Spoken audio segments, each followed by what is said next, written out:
Class 10 Footprints Without Feet. Chapter 5 The two boys started in surprise at the fresh muddy imprints of a pair of bare feet. What was a barefooted man doing on the steps of a house in the middle of London? And where was the man? As they gazed, a remarkable sight met their eyes. A fresh footmark appeared from nowhere. Further footprints followed, one after another, descending the steps and progressing down the street.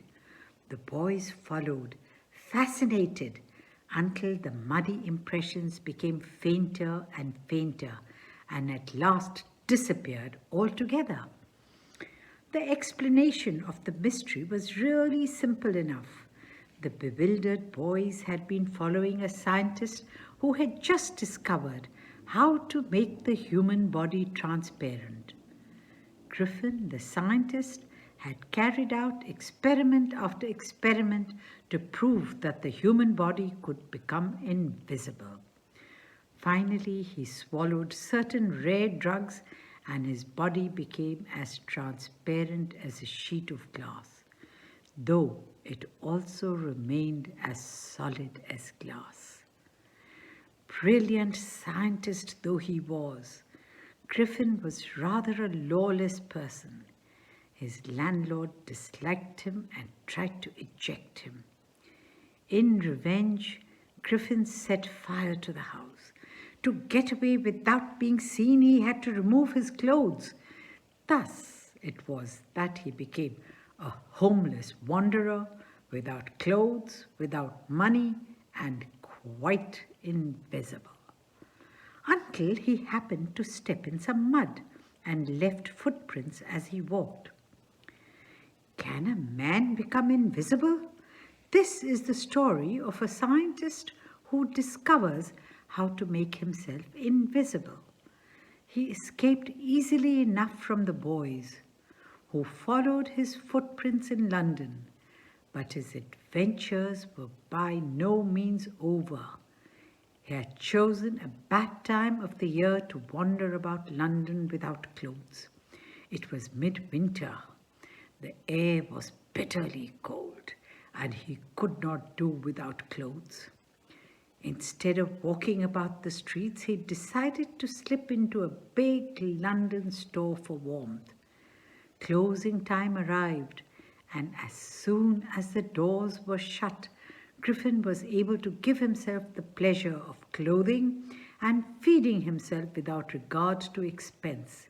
He broke open boxes and wrappers and fitted himself out with warm clothes. Soon, with shoes, an overcoat, and a wide-brimmed hat, he became a fully dressed and visible person. In the kitchen of the restaurant, he found cold meat and coffee, and he followed up the meal with sweets and wine taken from the grocery store. Finally, he settled down to sleep on a pile of quilts. If only Griffin had managed to wake up in good time, all might have been well. As it was, he did not wake up until the assistants were already arriving next morning. When he saw a couple of them approaching, he panicked and began to run. They naturally gave chase. In the end, he was able to escape only by quickly taking off his newly found clothes. So once more he found himself invisible but naked in the chill January air. This time he decided to try the stock of a theatrical company, in the hope of finding not only clothes but also something that would hide the empty space above his shoulders. Shivering with cold, he hurried to Drury Lane, the center of the theatre world. He soon found a suitable shop. He made his way invisible upstairs and came out a little later wearing bandages round his forehead, dark glasses, false nose, big bushy side whiskers, and a large hat. To escape without being seen, he callously attacked the shopkeeper from behind, after which he robbed him of all the money he could find.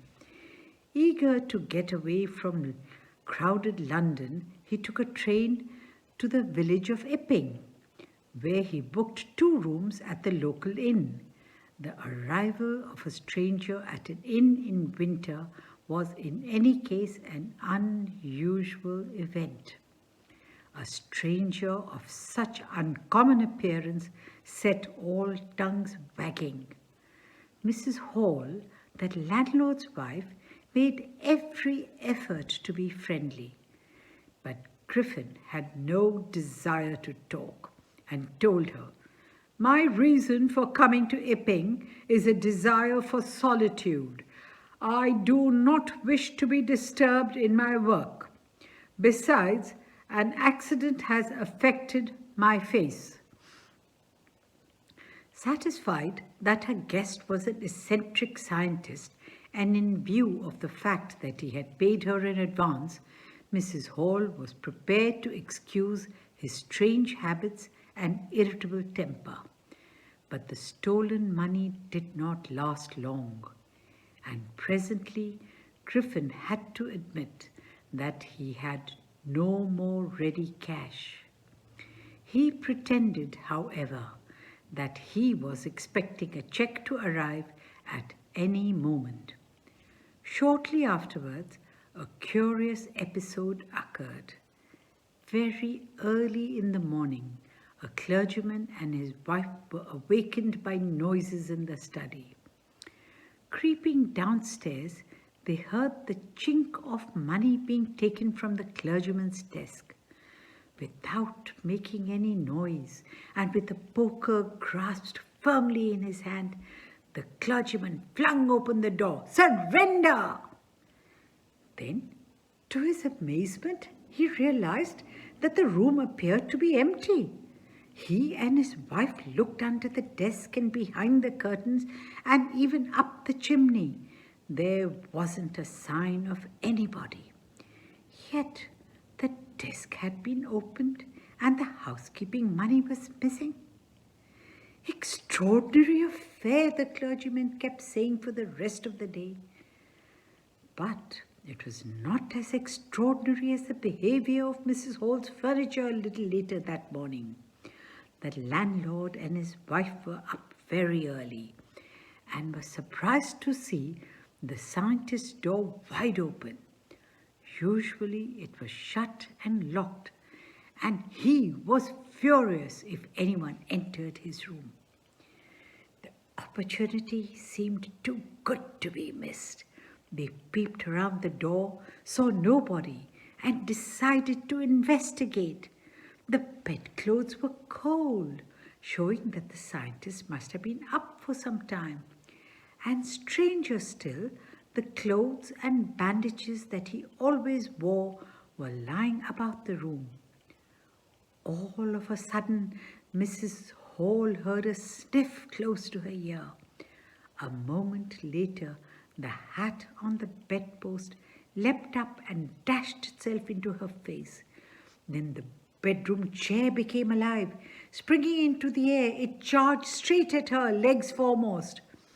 As she and her husband turned away in terror, the extraordinary chair pushed them both out of the room, then appeared to slam and lock the door after them.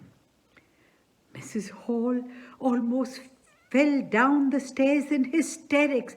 She was convinced that the room was haunted by spirits and that the stranger had somehow caused these to enter into her furniture. "My poor mother used to sit in that chair," she moaned. "To think it should rise up against me now." The feeling among the neighbors was that the trouble was caused by witchcraft. But witchcraft or not, when news of the burglary at the clergyman's home became known, the strange scientist was strongly suspected of having a hand in it. Suspicion grew even stronger when he suddenly produced some ready cash, though he had admitted not long before that he had no money. The village constable was secretly sent for. Instead of waiting for the constable, Mrs. Hall went to the scientist who had somehow mysteriously appeared from his empty bedroom. "I want to know what you have been doing to my chair upstairs," she demanded. "And I want to know how it is you came out of an empty room and how you entered a locked room."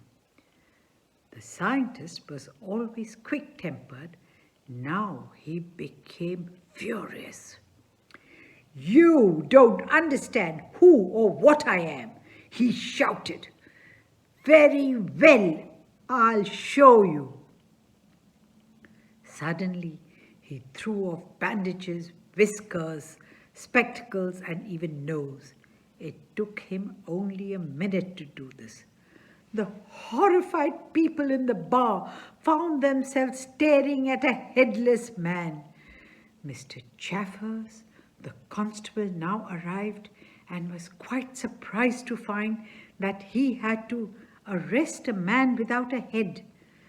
But Chaffers was not easily prevented from doing his duty. If a magistrate's warrant ordered a person's arrest, then that person had to be arrested, with or without his head. There followed a remarkable scene as the policeman tried to get hold of a man who was becoming more and more invisible as he threw off one garment after another. Finally, a shirt flew into the air and the constable found himself struggling with someone he could not see at all. Some people tried to help him, but found themselves hit by blows that seemed to come from nowhere. In the end, Chaffers was knocked unconscious as he made a last attempt to hold on to the unseen scientist. There was nervous, excited cries of "Hold him!" But this was easier said than done. Griffin had shaken himself free, and no one knew where to lay hands on him. Thank you.